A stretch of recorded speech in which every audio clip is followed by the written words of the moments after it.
the lie behind so-called assault weapons, Muslim New York City mayor defends a terrorist, and our special guest, Charlie Cook. This is The Loaded Mic, and I'm Dan Was.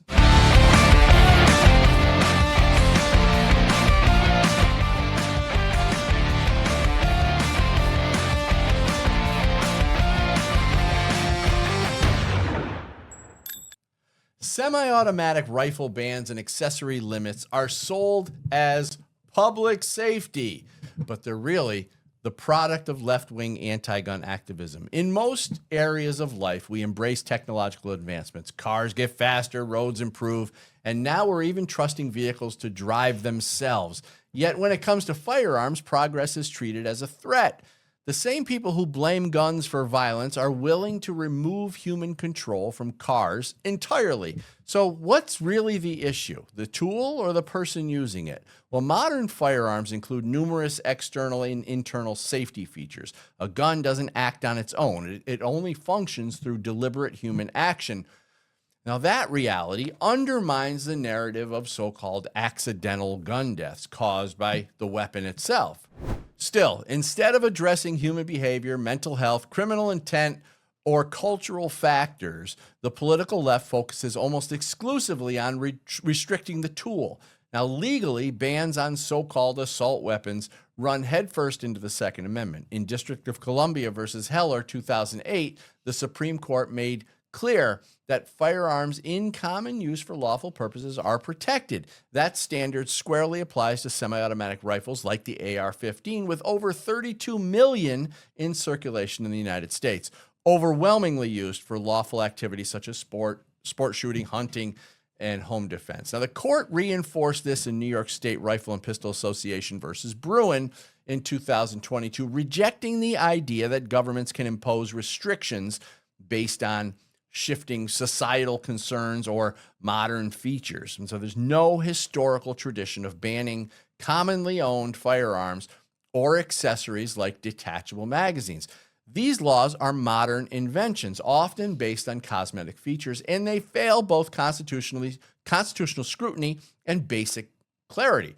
Practically, these bans don't work. The 1994 federal assault weapons ban showed no measurable impact on violent crime, according to studies commissioned by Congress. Later research reached the same conclusion, and rifles account for only a small percentage of homicides, far less than handguns and even less than crimes committed with knives or blunt force. Targeting them does little to address actual violence. Criminals, by definition, ignore laws. Someone willing to commit murder is not going to be stopped by a magazine limit or feature ban.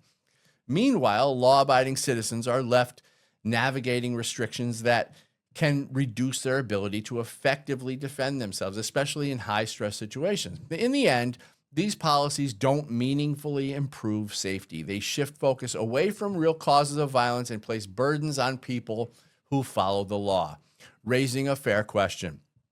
Is this really about safety or about control? So we're going to talk about this and many other things with, if online disputes were currency, he'd be able to fund a counter-revolution. John Chiara. And he's not looking for trouble, but he does keep a snowplow on his truck year-round for left-wing protesters. You know, just in case. Anthony Diso. We're also very happy to have with us today on the show Second Amendment advocate and host of Riding Shotgun with Charlie, the one, the only, Charlie Cook. All right. So, Anthony, how's the snowplow doing on your truck? Good. Is it good? Yeah, I was thinking about going to the city with it. Yeah. No, New York? Yeah. Yeah. Plowing some garbage. Yeah. Liberals. Minneapolis.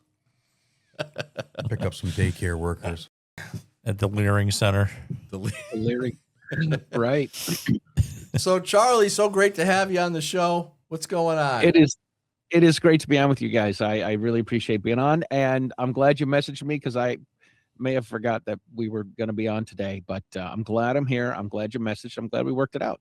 Well, yeah, excellent. We're glad to have you. I wanted to kind of start the conversation by, we want to get into some of the stuff like some of your writings for News 2A and stuff like that. But I wanted to really, this is something that's really been concerning me, is the so-called semi-automatic rifle ban, the assault weapon bans and stuff. I just wanted to kind of get your overall thought on it and see if we can break this conversation down and try to understand what the libs are up to. So this is my take on this. I've been saying this for a long time. I've been teaching gun safety classes since 2010, and I've been saying this in classes all the time. I say that the reason that the anti-gun folks, the media media likes to use the term semi-automatic all the time when they'll put up a picture of a revolver and call it a semi-automatic. They'll put up a picture of a pump-action shotgun and call it a semi-automatic. The reason they like this is because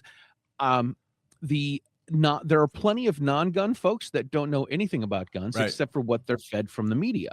And when they hear the term semi-automatic, they think it's, oh my God, it's almost fully automatic. Those have to be dangerous. And I always tell people, I say, here's the scoop. The guns that are and where I live in Massachusetts, the guns that are not on the approved firearms roster are guns that police can own, but civilians can't. So if a Gen 5 Glock 19 that is a pretty standard gun for everybody all over the place is not legal for me to purchase as a whole gun, but it is legal for a police officer to purchase. And it's not safe for me, but it's safe for the police. It would be safe for me if a police officer bought it, didn't like it, and turned around and sold it to me. Then that's perfectly fine. It doesn't make any sense. The other thing, of course, is how do they justify that stuff, Charlie? How do they? I have no idea, no clue. And here's what's even crazier. One of the things we have in Massachusetts, I don't know if you guys have this in other places, in other occupied territory states, we have what's called a frame transfer. So you can purchase, and I actually did this a couple weeks ago. I'm excited to say I bought myself a 43X, and it was used, and they sold it to me as the frame, and inside of the gun box, and it was a plastic Glock box that it came in, the factory box. Inside of it was it was an aftermarket slide, but they didn't put the slide on the frame because then they would be selling me a gun. They sold me a frame and gave me a slide and a barrel and a spring. And I had to sign the registration form, the two registration forms that we usually have to sign when we buy something from a gun dealer. But I had to buy an extra one to say that I was buying a frame. And then they said, when I go home, I have to go on the mass.gov website onto the gun portal, and I had to register that I put the slide on the frame because they couldn't sell it to me with a slide and like together. It had to come in two parts. So guys, gun stores here in Massachusetts sell that as a Glock kit, and it's the slide and barrel that's got a rubber band around it on the top of the gun, but it's not on the slide rails. Unbelievable. So what prevents you from just not going online and doing that secondary and registration? Not letting them know? Yeah. I hate saying I don't want to get in trouble, but it's ridiculous and it's redundant. I've already proved by having a carry permit that I'm not a criminal, and doing the background check when I buy a gun lets you know that I'm not a criminal. So I don't see what the issue and the problem is. You've got my home address, you've got my birth date, you've got all my information. What's the big deal about selling a gun to me that's a complete gun and not just a slide and a receiver and a slide and barrel separately? That's the thing that really pisses me off, that they have to have your address. They have a list of your guns. They have your home address. If our founding fathers saw what they're doing, they would be so pissed off. This is not the way it was ever supposed to be. And the whole reason, as far as I can see, is so red flag laws can be enacted. Because in other words, if your state is gonna have red flag laws, meaning anybody can go just accuse you of something, Anthony's a risk to society. Go get his guns. Well, which may or may not be true, but that's another story. Anyway, but so the idea there is you get the red flag law in place, and then cops can come to your door to get your guns. And the only way they know where your guns are is because they force you previously to register them and give them your address. Unbelievable that we even tolerate any of this nonsense. I don't know. What do you guys Yeah. think? I just had to re-up mine for 3 years. Yeah. That was fun. Ah. Confusing because I switched counties. Oh, okay. So I had to put the new address in and then select previous county, Saratoga. Charlie, do you have in Massachusetts a renewal every 3 years? Pistol? Ours is every 6 years. Oh, you're lucky. Yeah, every 6 years. So it's beautiful over here. It's it's Stockholm syndrome, for Christ's sakes. We're 3 years. So behind. Boy, you guys got it good. Yeah, I know we have to review every jerk 6 offs. years. I'll tell you what's interesting is in Massachusetts, if we move like Anthony did, we have to notify the state. And now it used to be we had to notify the state as well as the town we're moving from and the town we're moving to, but now it's just we have to notify the state. Do you want to know the other people that have to notify the state when they move? Any guesses? Yeah, criminals, felons, right? Sex offenders. Sex offenders. Okay. Sex offenders. So I always tell people we're not on the same list as sex offenders. We're on the same level as sex offenders. We Yeah. have to let the police know when we move. Unbelievable. John, It's unbelievable. are you a criminal? Are you a sex I'm offender? not. I don't think so. Well, my license and registration might be, thrown away because somebody didn't make a phone call like they're supposed to. But anyway, Charlie, what are the chances of your governor, your state house going Republican? Well, I used to listen to this conservative libertarian on a talk show back in the late 90s and early 2000s, and he would always say that we could have the Mass GOP meet inside of his Toyota Excel and or his Hyundai Excel, and that's where we could have our meetings. So I'll tell you what's really wild is I've let the anti-gun folks in my life eliminate themselves from my life, right? If conversation about guns come up, I'm going to say what I say, and people should be armed and carry and knives and guns and let them carry whatever and yada yada yada, and then let these people stop talking with me, which is totally fine. There's a lot of Republicans when you talk to people, when you sit down and really have a conversation with them, they're Republicans. They vote red, and I have no idea how Trump didn't ended up taking Massachusetts in the last election. But I heard in some places it was really close. And then of course you hear all the stuff that they're doing in Texas about gerrymandering everything and making it gerrymandering the districts so that the one side of the road is all Republicans and the other side of the road is all Democrats, and making things like that. Well, I want to ask you about voter cheating. Democrats cheating in elections in Massachusetts in just a second, but I want to get to one of our sponsors real quick. You want to know who's fighting for your gun rights? Gun Owners of America. Now, GOA is the No Compromise Gun Rights Group, so I urge you to become a member at gunowners.org. What have they done? Well, GOA secured a preliminary injunction against the ATF pistol brace rule. And GOA members submitted a record 85,000 plus comments opposing the ATF's universal registration check rule. They helped enact permitless carry in Nebraska and Florida, and GOA secured victories in California, Illinois, New Mexico, New York, Oregon, Pennsylvania, and Virginia. Plus, they won 2 legal victories against the ATF's zero tolerance policy. And GOA fought to overturn Joe Biden's ban on funding hunter education, shooting sports, and archery in schools. So with all the constant attacks on our Second Amendment, we often ask ourselves, well, what can I do about it? And this is what you can do. You can become a member at gunowners.org and help us save the Second Amendment. And we're here with Charlie Cook. And Danny, did I hear you say something in there? What's that? Danny's in the control room talking. I don't know if you can hear him. But Charlie, so we obviously we don't trust our New York elections. Plenty of states. Pennsylvania's been caught. Arizona's been caught. What other states have been caught cheating? Democrats. Were they caught in Georgia? Yeah. Yeah. What about Massachusetts? No one's been caught with it. No one's been caught rigging the election. But I will tell you this. In 2018, I had a very good friend of mine decide that he was going to run for state senate, and he was going to try to unseat the incumbent. And this woman, I'm using the term loosely, has been around for a long time. Wait a minute. When you say that, was it a man, woman? Is it a woman, man? No, it's just she's not a very troll feminine of a woman. she's not. She's a handsome woman. Let's just say I think she's handsome. married. She's married to a man, but she's a handsome woman, right? Gotcha. So they sword Right. fight. We probably both shop at the same place. You know what I mean?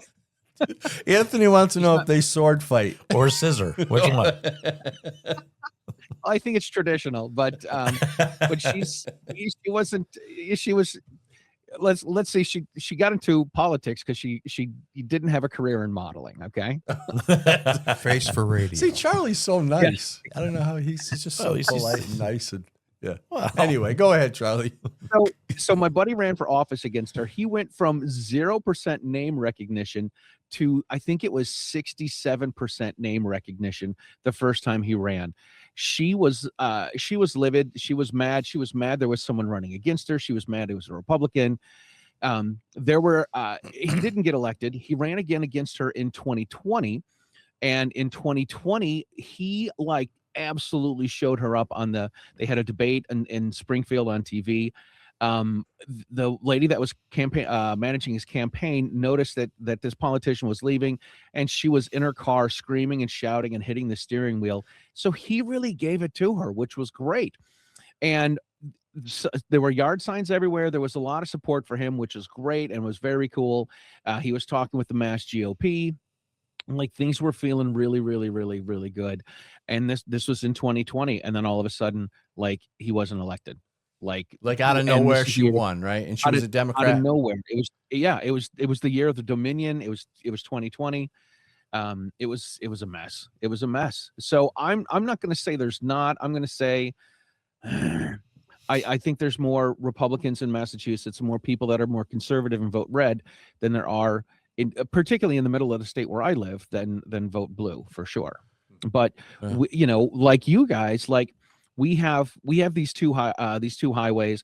The first one's about 12 miles outside of Boston. It's called Route 128. The next one's about another 12 or 15 miles after that. It's called 495. And it's if you're inside of 128, if you're in that area of Boston inside of 128 in the metro area, everything's blue. This is where there's a huge population of Democrats, and it's all inner city sort of stuff. And that area of the state controls the rest of the state. And I know it's a small state, but they control the rest of it. It's as if we're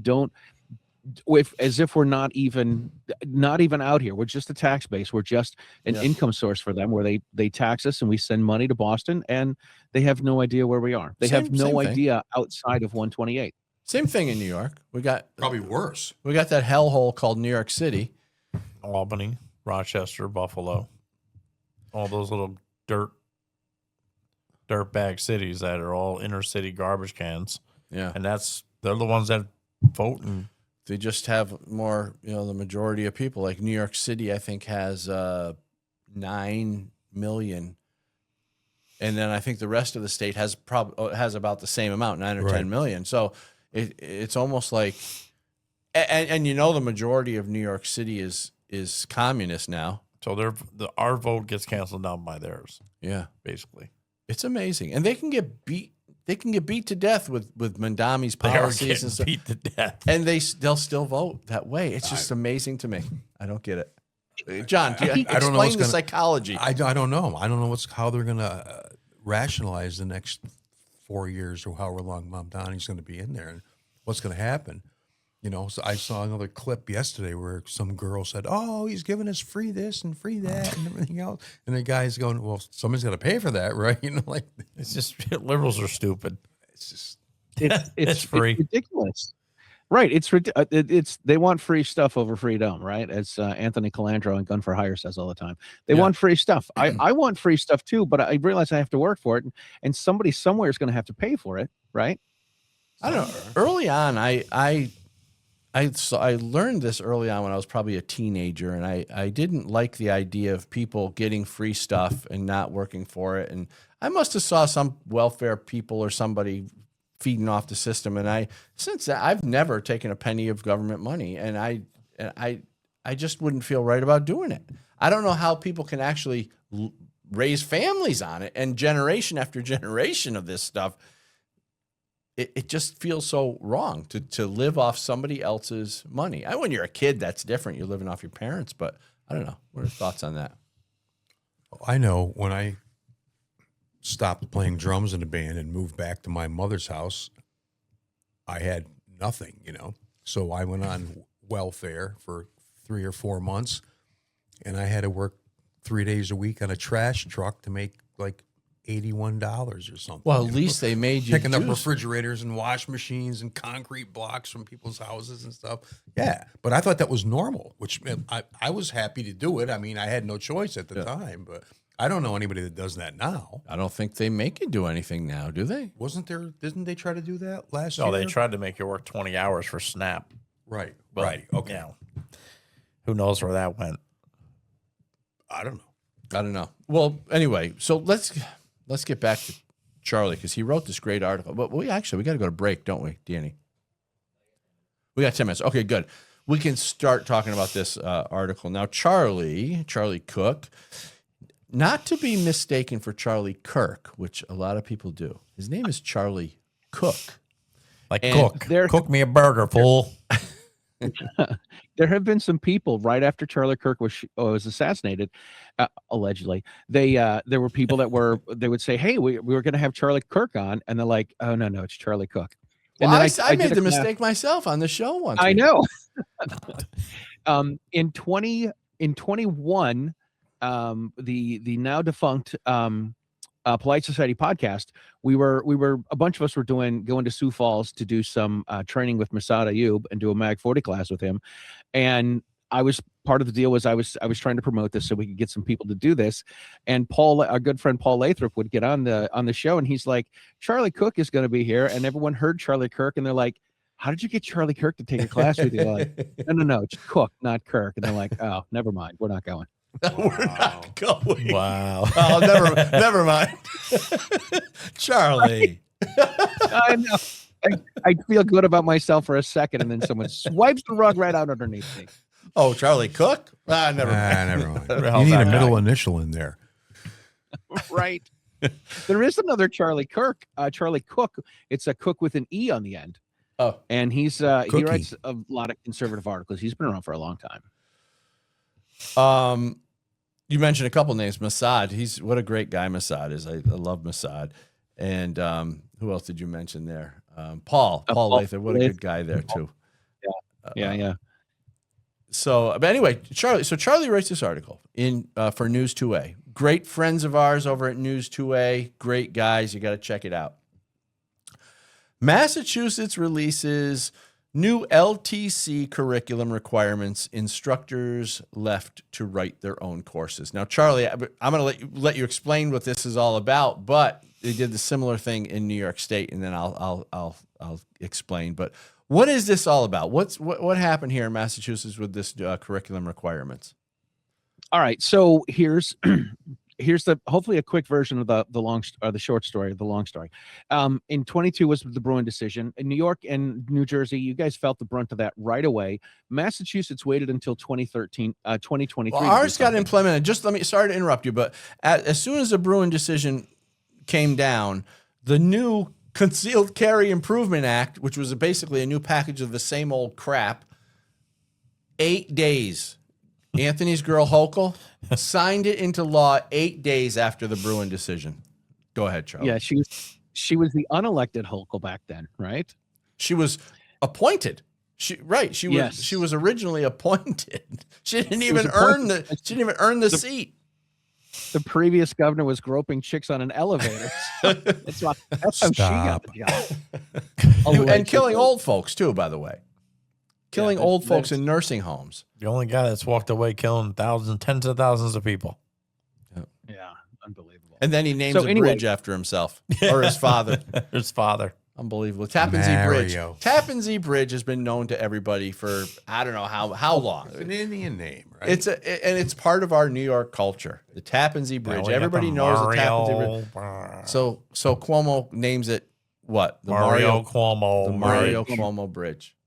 Memorial Bridge. I'm sorry. Is it Memorial? So they did the same thing in Boston a bunch of years ago. We had Yawkey Way, which was right next to Fenway Park, and the Yawkeys were like early owners of the Red Sox 100 years ago, and allegedly, one of the Yawkeys used to use the N-word because that's what That's what they used 100 years ago. So they determined they had to go back to the original street name, which was Jersey Street. So for about 7 years, it was known as. Now, mind you, they want to not say Yawkey Way because we're glorifying this guy that was a racist. So they called it Jersey Street, the old Yawkey Way. That was the official. Oh, name. that fixes it, right? Does that fit on a sign? That fixes It's not everything. on the sign, but Oh, nobody my- knows what Jersey Street was. Jersey Street, the old Yawkey Way. Oh, Anyway, that, yeah. so- Yeah. right. So anyway, 2023, we had this thing called the Gun Law Listening Tour, where this politician was tasked with modernizing the Massachusetts gun laws. He did meet with one Gabby Giffords, and Boy, she she's a probably real dropped delight, him off- isn't she?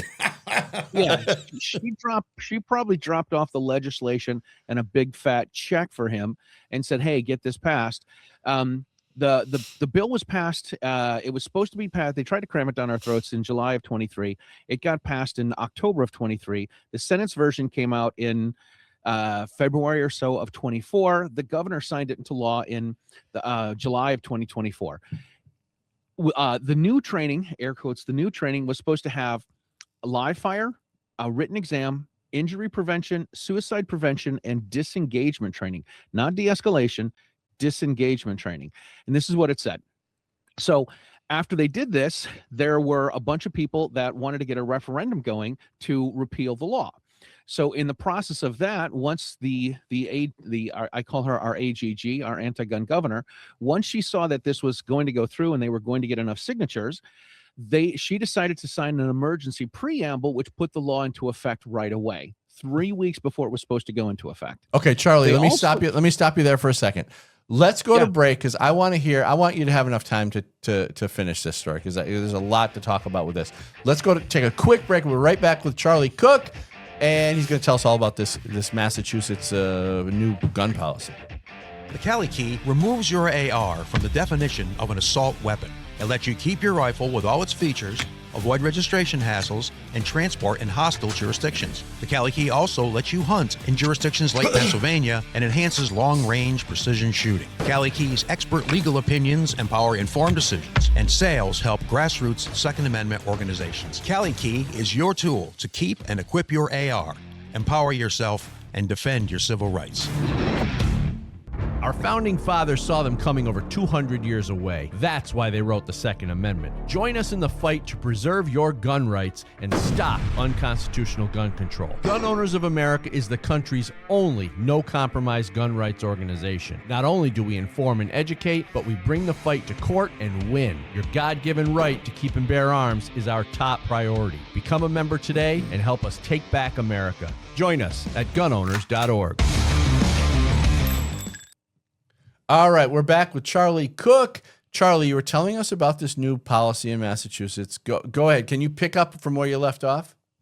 Yeah, absolutely. So after the governor signed an emergency preamble to make the law go into an effect right away, they had to slide this into another bill, and then had to get that signed to say that the new training requirements that needed to be enforced right away, and there was an emergency to sign this, they needed to give them a year and a half to get the curriculum together to come up with a new course to figure out what suicide prevention, injury prevention, and disengagement training Okay, is. so stop for a second. So the state required this new training, and they needed a year. Who needed a year to create the course study? The state needed a year?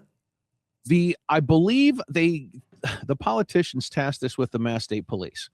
So the Mass State Police were the ones that were supposed to come up with a curriculum because we all know police officers are gun guys and they know everything about yeah, right. firearms Okay. and That's they're a all good pro one. gun. Yeah, right. So they were the ones that were tasked with this. There were a couple times we would get a memorandum that would say they sent out. I don't remember the first few ones they sent out, but they sent one out in November of 25 that said the first question was, when is the new curriculum going to be ready?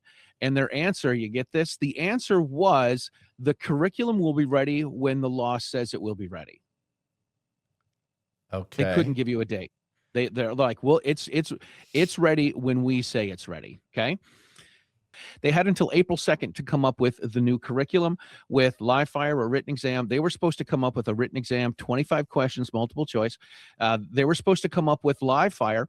They were supposed to tell us what the live fire requirements were supposed to be.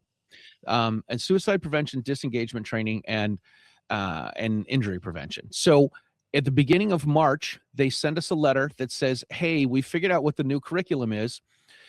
What classes are you guys teaching? Send us your curriculum and we'll approve it. And the 25 question test, it has to be multiple choice. Send us your 25 question test as well. We haven't done anything with live fire. Let us know what you're doing for live fire. Submit all your information to us and we'll let you know if those are okay classes for you to teach. Okay, let me understand this. Let me understand this. If you've got questions about it, Dan, you understood it. I explained it well. Well, the state required you guys come up with a course study. Well, no, they required that the state police would come up with a course study, but then they asked you what your course study was. Right. We have 29 classes that are approved classes according to the Commonwealth. They said, hey, if you teach this class and you throw in a section about the Massachusetts gun laws, you're good to go. That meets the requirements to get a license. Okay. Now they said, send us what you're teaching and send us the test. We're supposed to make the curriculum. You send us a curriculum. We're supposed to make the test. You send us the test. We're supposed to tell you what live fire is. You tell us what you think you should do for live fire. They had 17 months to do this. And they did nothing. They gave everyone 1 month to do it, to submit their information. So I think I see what happened. So they were just trying to delay, right? Delaying the process. And then in the very end, they had no intention of ever creating the curriculum themselves. In the end, they just grabbed yours and put it in place. Correct or no? Were you guys Seinfeld junkies? Did you guys watch Seinfeld? Yeah. Anthony Sponge. There was an episode. It is. There was an episode where Kramer's phone line ended up getting confused with 555 film, Right. where you get movie reviews. Movie and find out phone. what movies are. Movie phone Yeah. tonight. Exactly. Hello and welcome to Movie Phone. So Kramer ended up, because he has nothing to do, he would sit there and read off all of the movies in the newspaper. And then at the end, he got to the point where he's like, if you want to see this, hit 1. Right. If you want to see this, hit number 2. And then he finally says, why don't you just tell me Because he what you couldn't want to tell go what see? button you're hitting. Why don't you just tell me what movie? This is exactly what it's like from the Mass State Police. We want a class with live fire. Why don't you tell us what you're doing for live fire? We want a 25 question test. Why don't you tell us the 25 question test?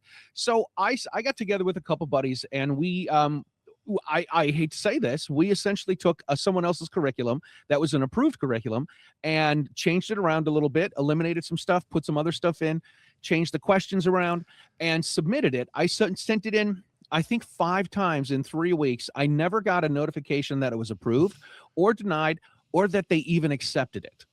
So what they sent us a week or so ago is they sent us something that said, hey, we don't have any curriculum yet. We're 1 week away. We don't have anything. Not only do we not have any classes that you can teach, if you go to part of the process is as an instructor, we're supposed to submit. Usually what we do is we make the certificates and give it to the people so they can go to the town and apply with the town police. Now the system has to be set up for me to send in the information about the people taking classes. And then that person has to set up an account and then they can download their application from the state's website and then take that to the police and apply. So now there's an extra step involved and the state's not ready to do that either. They said, hey, listen, from April 2nd to April 14th, no one's going to be able to submit to get certificates. We can't print them out. We're switching everything over. Right. And that's the idea. System. Yeah. And they've had a year and a half to do this and they've done nothing. And now that the date is here, they need 2 weeks to get their stuff together so that people can print this out. People can't teach classes. We did get a list. Let's see, what's today's Friday, April 3rd. On April 1st, we got a list that said, these are the classes that you can teach. We had 29 classes. There are only 6 classes we can teach now. Some of them don't have live fire as part of the curriculum, like the NRA Home Firearm Safety course. That's a 4-hour non-live firing class. People can now take that with the addendum of the live fire and the written exam and the suicide prevention and stuff. And and then that's going to be okay. Now, let me tell you about the suicide prevention, because you guys are going to love this. There's a slide in the suicide prevention handout that they gave us that talks about, it's literally, it's a slide. It has these people working in a farm somewhere, and it says pesticides and Sri Lanka. What the hell does that have to do with guns? Exactly. Everyone says this, right? I'm doing a gun safety class. What are we, next topic? Pesticides in Sri Lanka. In the 90s, according to the slides, in the 90s, there were people in Sri Lanka that could get human toxic pesticides, and if they wanted to commit suicide, they would somehow ingest the human toxic pesticides to kill themselves. Now, Unbelievable. They're actually using that as a form of suicide. It seems like it would be painful. You know what I mean? Like, I don't know. Do you shoot it up do you drink it? Does it tear up your insides?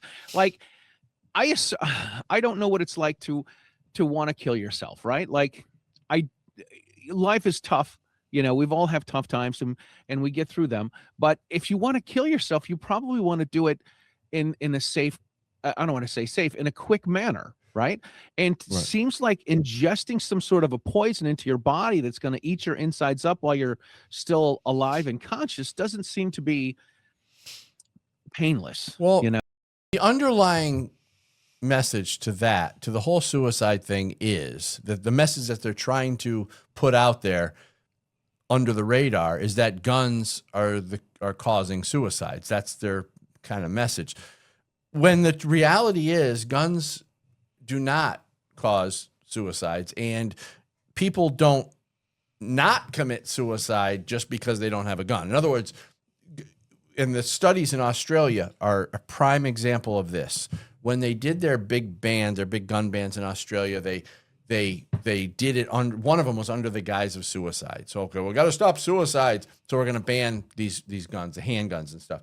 So what happened was after the ban, they did studies and the suicide rate didn't change. It stayed on the same exact trajectory. So we learned that suicides do not stop or decrease in the absence of firearms, but they constantly attach suicides to firearms and use suicides as justification for more gun laws, right? I mean, otherwise, why else would they use it?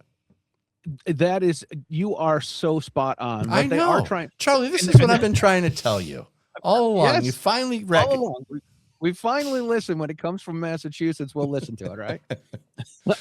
So they're trying to say that they're exactly what you said. They're trying to say that, oh, even though you're more likely to commit suicide with a gun if you have a gun, but that's not what we're trying to say, even though that's what we're saying. Yeah. The slide says that when they outlawed human toxic pesticides in Sri Lanka, are you ready? The suicide by other means did not change, just like you said. However, suicide with human toxic pesticides only went down 50%. So people that, even though it was illegal to have the human toxic pesticides, people were still getting them and ingesting them to commit suicide. Kind of like, by the way, like gang members. Go ahead. Oh, by the way, we got these 3 gun safety rules you have to live by too. So let's not worry about that. Let's talk about this other topic. Right. Exactly.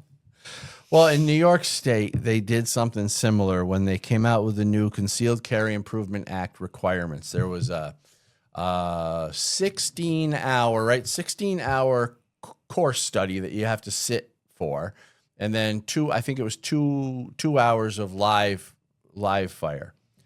Well, the course study was supposed to be created. The state was going to create it, and that was the whole thing. They had plenty of time. They said, okay, well, plenty of time. But then when it came right down to it, when the law was going to start taking place, oh, sorry, we didn't do it. You know, we couldn't finish the course. So the idea there is to have a period of time after the law goes into effect, and a period of time where there's no approved course study. So that period of time is a dead zone for people to get their carry permit. That's the whole idea, Charlie. I'm sure you know that, but New York State did the same exact thing. It's completely absurd. It's completely absurd. We're supposed to be the ones to take care of this. Oh, we forgot about it. We didn't get a chance to do it. We're not sure what to do. I bring this up when I teach class too. The Illinois went from $10 to get a firearm owner's identification card, or a FOID card, and with the FOID card, you could purchase or possess guns, ammunition. You couldn't carry them. When they went to, in 2013, when they started to have a carry permit, 16 hours of class time is what you needed. But you could piecemeal classes together. Like you could do, I actually went out to Illinois a few times to teach the Utah class, and that would be 4 hours of the 16 hours of training that people needed. I don't know what you do. I don't want to say I don't know what you do in a class. I did the Mag 40 class with Masada Ayub. It's 60%, ballparking, probably 60% class time and 40% range time. It's 10 hours a day for 4 days. So you're going through a lot of lethal force. And when you can shoot someone, when you can't shoot someone, you go through the fundamentals of shooting, you go through drawing, you go through the FBI qualification, you go through a lot of stuff in that time. And then when you get out, you honestly, if you've done a Mag 40 class, you've exceeded anything that the state's going to do. You've exceeded any NRA class. You've exceeded any USCCA class. You've exceeded a ton of stuff. You're way beyond all of the, licensing courses that people take in a morning or a day long. And a part of me, like I'm tired of getting screwed over by the state, and the state keeps taking and taking and taking, and we get nothing in return for it. One of the things that we did get with the new law is that if you're drinking and so at first we had no limit for drinking and carrying. It had to be, I saw you in a bar, your shirt came up, you had a gun on your hip, and you were having a cocktail, and I saw you have to prove you're not intoxicated, right? And it's there was no legal limit, there was no way they could test on this. Well, wait a minute. Why wouldn't the accuser have to prove that they saw a gun? Well, no, you'd have to prove that you're intoxicated. They would have to prove that. Yeah, but you would have to. So you're out to dinner with your wife, and your shirt comes up because the check's coming. You got a gun, you got a glass of wine in front of you. Your shirt comes up. I see that. I say, "Oh my God, he's drunk and he's got a gun." You have to prove that you're not drunk. Okay, so right. So there was no legal limit. Wouldn't the accuser have to prove that you actually had a gun? Because you could go out to your car and you could put it away or whatever, and the cops show up, and then how? Right, and then there's no gun. Right, then it's not an issue. I don't know how it would work out, but there was no legal limit for drinking and carrying. The new legal limit we have is 0.08. So if you're too intoxicated to drive, you're too intoxicated to carry a firearm. Now, about 3 weeks ago, I saw a news story that said in Massachusetts they want to drop the legal limit to drinking and driving to 0.05. So if you how much is that? And have a shot, then you're, have a swig of beer, then you're over the 0.05 limit, which is ridiculous. So what is 0.5? Is that about a beer or what? I don't even know. I don't even know. I have no clue. No clue. My drinking days are done, so I have no clue. But here's what I want. I want to say to the state, I want to say this, to say, listen, you know what? You're making people do live fire. Making people to do live fire just to do live fire seems ridiculous. Right? Oh, we just want to know that you shot a gun. They don't want to have a certain score. It's not a qualification. It's not a certain target. It's not anything like that. Allegedly. Right? So if it's just shooting to shoot, okay, I get it. It seems ridiculous. But I say, if I'm from one end right to the other, I say, great. You know what? If you're going to make people shoot, give them the FBI qualification and then let them carry every place the FBI can carry. Yeah, good point. Hey, let me get to one of our sponsors real quick, Charlie, and we'll pick right up. This device, the Cali key, removes your AR from the definition of assault weapon. And did you know that when so-called assault weapon ban lists are created, they exclude manually operated bolt-action firearms? So just by dropping the Cali key into your direct impingement AR in place of your semi-automatic BCG, you'll have a bolt-action rifle that falls outside the definition of assault. So-called assault weapon. You don't need to do anything else. So give the Cali key a look, because with it, you could retain all your rifle's features, avoid registration complications, revive your sales if you're an FFL, regain the ability to do private party transfers, legally transport across hostile jurisdictions, hunt with your AR in areas like Pennsylvania, enhance long-range precision and quiet or suppressed shooting. Cali Key has state-specific expert attorney opinions on its website, which is very important.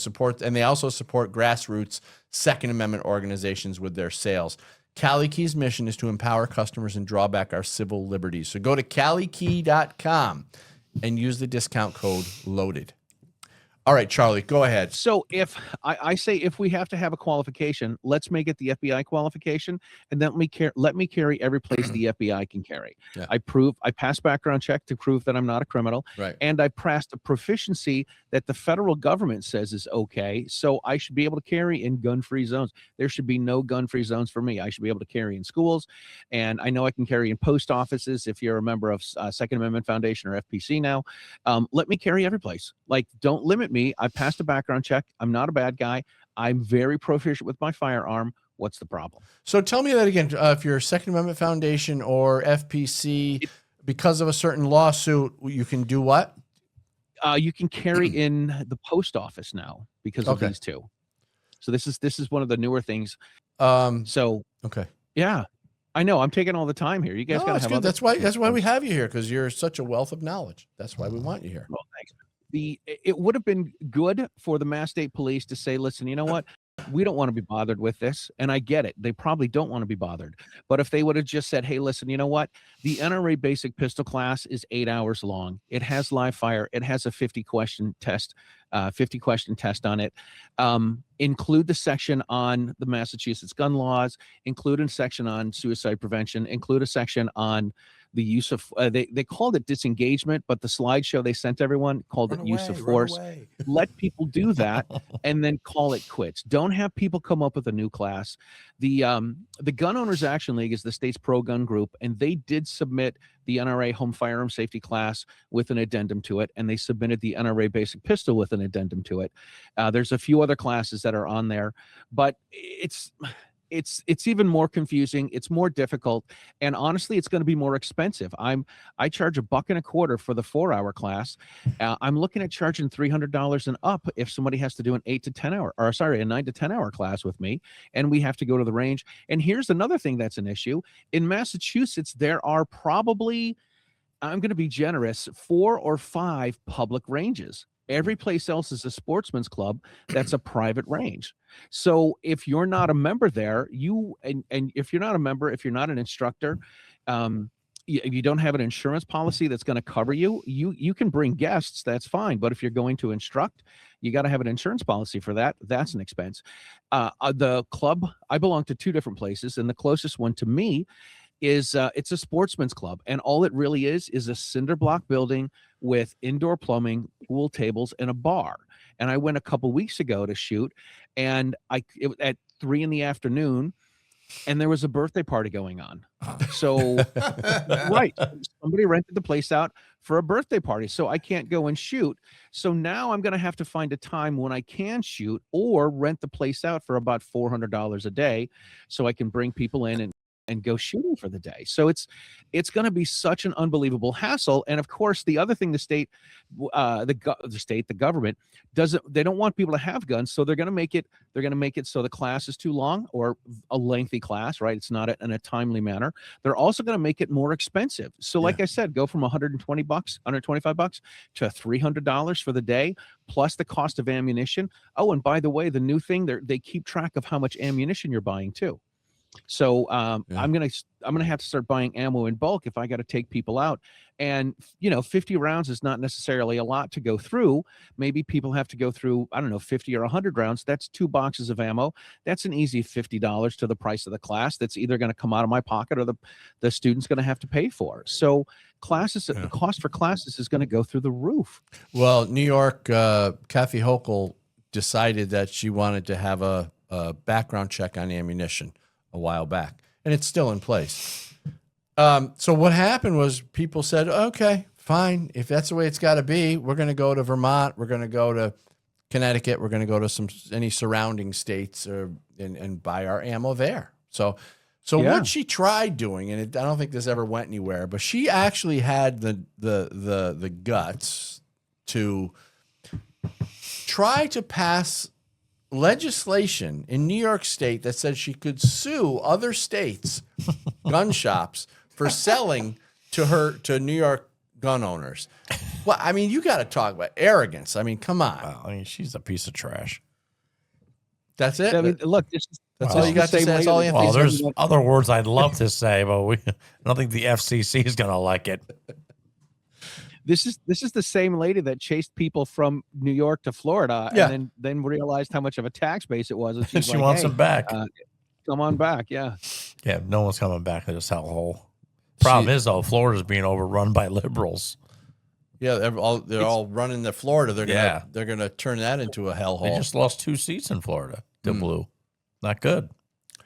I'm waiting to see what's going to happen in New York City. I almost, It's going to be on fire. in some demented way, I want these liberals to suffer.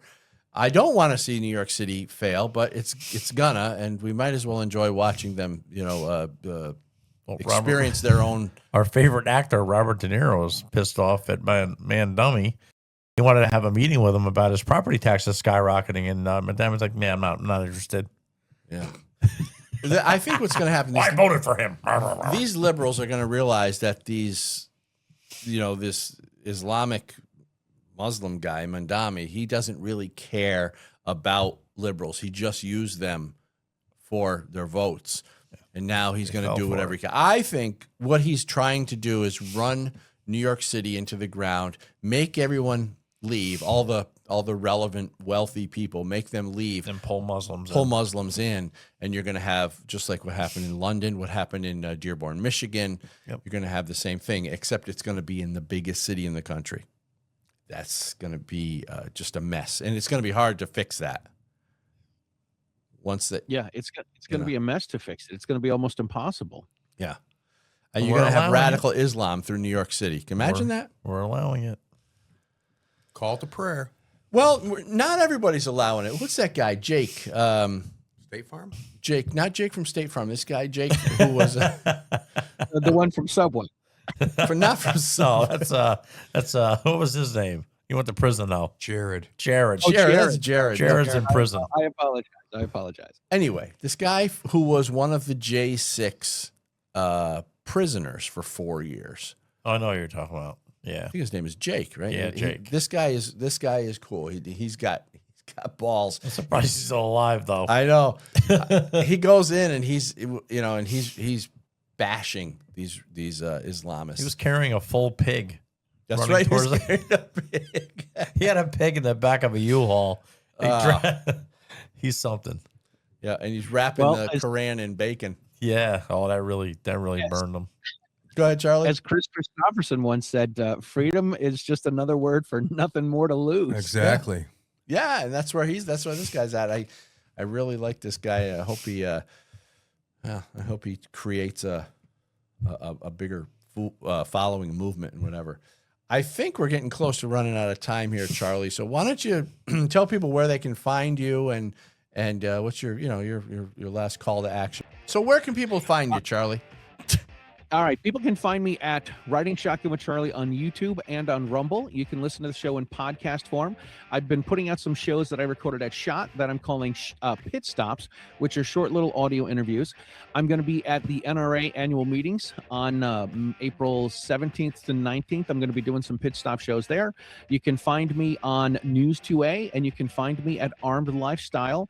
You can also find Riding Shotgun on AmmoLand News. Thank you very much. Thanks, Charlie. Thanks so much for being here. And thank you for watching on Rumble and YouTube and all our podcast platforms. And you can also check us out on Spreely, the Spreely Network at Spreely.com. My name is Dan Wass, and don't forget, the Second Amendment is not a privilege. It's your right.